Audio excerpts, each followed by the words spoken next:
यशोगाथा स्वामिनीची, साड्यांच्या महाराणीची. स्वामिनी या आपल्या आवडत्या साड्यांच्या दालनाचा इतिहास सांगणारी मालिका जरूर पहा स्वामिनीच्या स्वामिनी सारीज पुणे या यूट्यूब चॅनलवर. आजच स्वामिनी सारीज पुणे या यूट्यूब, फेसबुक आणि इंस्टाग्राम या सोशल मीडिया प्लॅटफॉर्मला भेट द्या, सबस्क्राईब करा आणि स्वामिनीशी कनेक्ट व्हा.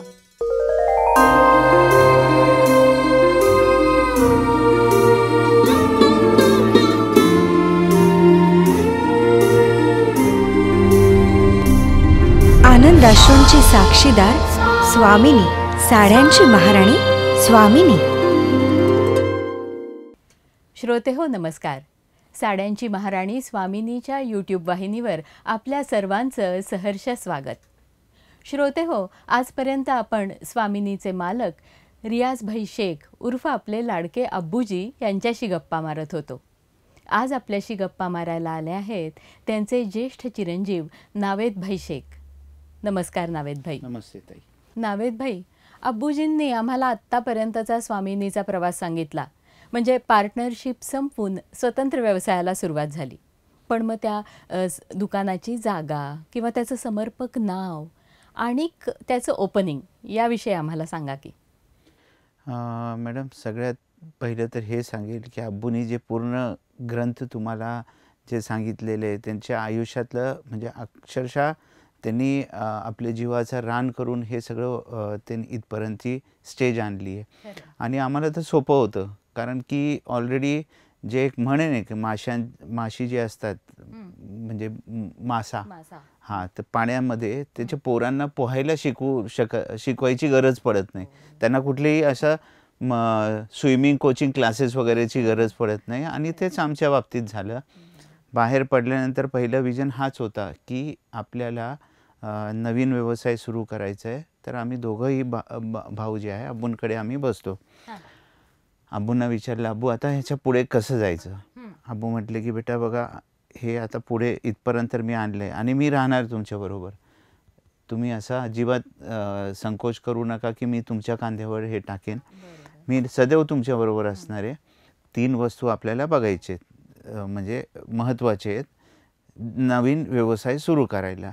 तर आम्ही म्हटलं की ठीक आहे ना अब्बू, तुम्ही सांगा आम्हाला कुठले 3 वस्तू आहेत ते. ते म्हटले फर्स्ट इज लोकेशन, म्हणजे जिथे तुम्ही व्यवसाय करता ती जागा. म्हटलं ठीक आहे, आपण बघू. छान, म्हणजे आता तर आपण लक्ष्मी रोडवर होतो, कुमठेकर रोडला होतो, तिथे बाजार, तिथेच आपण दुसरी जागा आपण शोधू.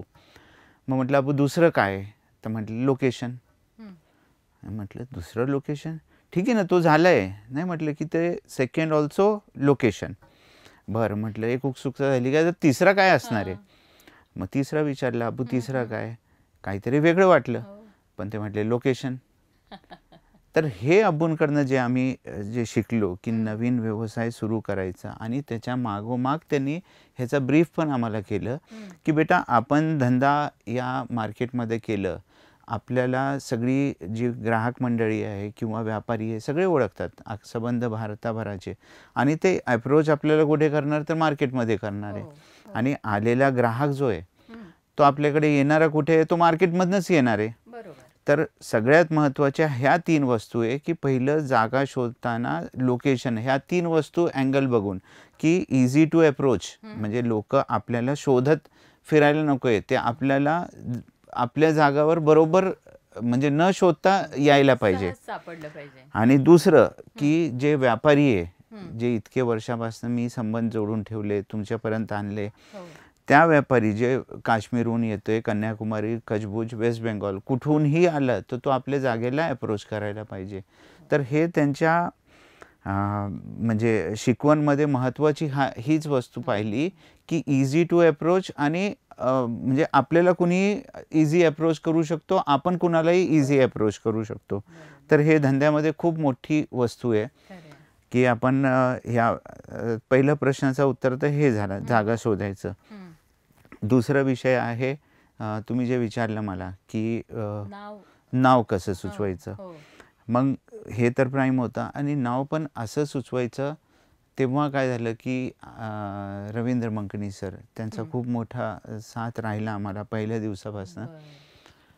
तर तेव्हा माझी आई पण होती, अब्बू, मम्मी आणि रवी सरांवर खूप विश्वास होता दोघांचं पहिल्यापासून. म्हणजे थोडक्यात ते आम्ही तिघं भाऊच, म्हणजे नावेद, जावेद आणि रवी असं तो एक कॉम्बिनेशन क्रिएट झालं होतं. तेव्हा वुगी वुगी खूप जोरात चालू होता आणि तसंच ते आम्ही तिघांचं कॉम्बिनेशन इथे एक जमलं होतं. ते अप्रोच केलं रवी सरांना आणि रवी सरांनी मी खूप म्हणजे विचार करून आणि खूप खूप म्हणजे अतिशय त्यांनी दिवस रात्र विचार करून आणि एक नाव आम्हाला सजेस्ट केलं आणि ते म्हटले की आपण आपल्या दुकानाचं नाव जे आहे स्वामिनी ठेवायचं. आता जसं नाव स्वामिनी ऐकलं तर त्याच्या बाबतीत आणखी क्युरियोसिटी झाली की बाबा हे नाव कसं सरांनी सजेस्ट केलं, बरं हे नाव लोकांसमोर कसं आपण आणायचं, त्याची पण पॅटर्न सरांनी एकदम की लगेच आपण कस्टमरला स्वामिनीशी इंट्रोड्यूस नाही करायचं. आपण काय करायचं, एक छान प्रोग्राम अरेंज करू, आपण कुठेतरी एक हॉल घेऊ. आणि नुकतंच तेव्हा मला वाटतं शांता शेळके गेले होते, 2002ची गोष्ट बोलतोय मी. तर त्यांना एक स्मरणार्थ एक प्रोग्राम ठेवलं होतं यशवंतराव चव्हाण ह्याच्यामध्ये. आणि दुकान न करताना, म्हणजे दुकान नव्हती पण अब्बूंचा जनसमुदाय इतकं जबरदस्त होता की अब्बूंच्या एक फोनवर अक्षरशः यशवंतराव चव्हाण म्हणजे बाल्कनी सुद्धा फुल झाली होती, लोक बाहेर थांबले होते की तिथे फक्त नाव होतं अब्बूंचं की अब्बूंनी आम्हाला बोलवलंय. आणि तिथे एक छान एक शांता शेळकेंना श्रद्धांजली दिली गेली त्यांच्या गाण्यांच्या मार्फतनी. आणि त्या स्टेजवर अब्बूंनी स्वामिनी नाव हा जो आहे, जे आलेले अतिथी होते त्यांच्यासमोर त्यांनी म्हटले की आता मी पुढे जे सुरू करतोय तुमचा साथ मला हवंय. आज माझ्या एक हाकेवर सगळं ऑडिटोरियम भरलंय पूर्ण प्रेमाने, उत्साहाने. तर आज मी जाहीर करतो की आपल्या पुढच्या दुकानाचं नाव जो आहे तो स्वामिनी असेल आणि तुमची साथ मला अशीच हवी आहे. हे म्हणजे सगळ्या डोळ्यासमोर असं पाहिलेल्या वस्तू आहेत की एक म्हणजे म्हणतो ना की पहिलं किल्ला बांधून किल्ला जिंकायचा असतो, पण हे किल्ला न बांधता किल्ला जिंकलं गेलंय. हां, तर हे कसं आणि मग ओपनिंग कसं व्हावं स्वामिनीचं याविषयी मग एक एक कोळा सुटत गेलं. एक प्राईम लोकेशन आम्हाला उमऱ्या गणपती चौकात मिळालं, पहिल्या मजल्यावर होतं. अब्बू म्हटले काही काळजी नाही, लोक येतील, कारण जागा प्राईम आहे, म्हणजे लोक इझिली अप्रोच आपल्याला करू शकतील. नावाचं फायनल झालं मंकनी सरां थ्रू की स्वामिनी नाव ठेवायचं. आता दुसरा ओपनिंगसाठी कुठली पर्सनॅलिटीला बोलवायची, तर अब्बूंचं रॅपो जसं हे जनसंपर्कमध्ये आहे तसे फिल्म इंडस्ट्रीमध्ये सुद्धा आहे. म्हणजे आज रेखाजी म्हणा किंवा लताजी म्हणा, हे अब्बूंना खूप आधीपासनं. तर अब्बूंनी सगळ्यात पहिलं अब्बूंच्या डोक्यात होतं की रेखाजींना सांगायचं की ते, पण बहुतेक त्या सुमारास त्यांचं काहीतरी डेट्स अवेलेबल नव्हते जे दिवशी. मग सेकंड अब्बूंनी विचारलं जयाप्रदांना आणि त्यांनी चटकन होकार दिलं की अब्बू तुमच्या कार्यासाठी मी केव्हाही तयार असेन. आणि ओपनिंगसाठी 28 ऑगस्ट 2002 हा दिवस आहे. जयाप्रदा आणि टॉम वॉल्टर असे आले होते आणि त्यावेळेस जयाप्रदाजी जे होत्या त्या मेंबर ऑफ पार्लिमेंट होत्या. तर त्यांना प्रोटोकॉल खूप होता, तरी त्या म्हटले की मला काय नाही माहिती, हे माझ्या अब्बूंची दुकान सुरू होतीये.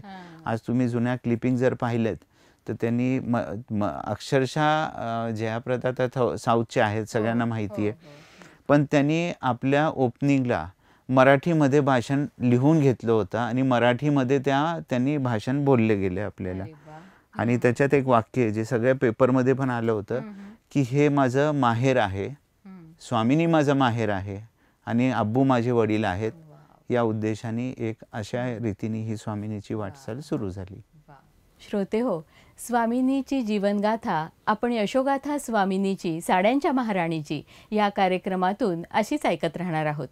तसंच साखरपुड्याच्या साड्यांपासून ते लग्नाच्या बस्त्याच्या पारंपरिक नऊवारी पैठणी साड्यांच्या खरेदीसाठी महाराष्ट्रातील एकमेव 3 मजली प्रशस्त वातानुकूलित दालन स्वामिनीला अवश्य भेट द्या. पुन्हा भेटूया पुढच्या भागात. नमस्कार. यशोगाथा स्वामिनीची साड्यांच्या महाराणीची. स्वामिनी या आपल्या आवडत्या साड्यांच्या दालनाचा इतिहास सांगणारी मालिका जरूर पहा स्वामिनीच्या स्वामिनी सारीज पुणे या यूट्यूब चॅनलवर। आजच स्वामिनी सारीज पुणे या यूट्यूब, फेसबुक आणि इंस्टाग्राम या सोशल मीडिया प्लॅटफॉर्मला भेट द्या, सबस्क्राईब करा आणि स्वामिनीशी कनेक्ट व्हा।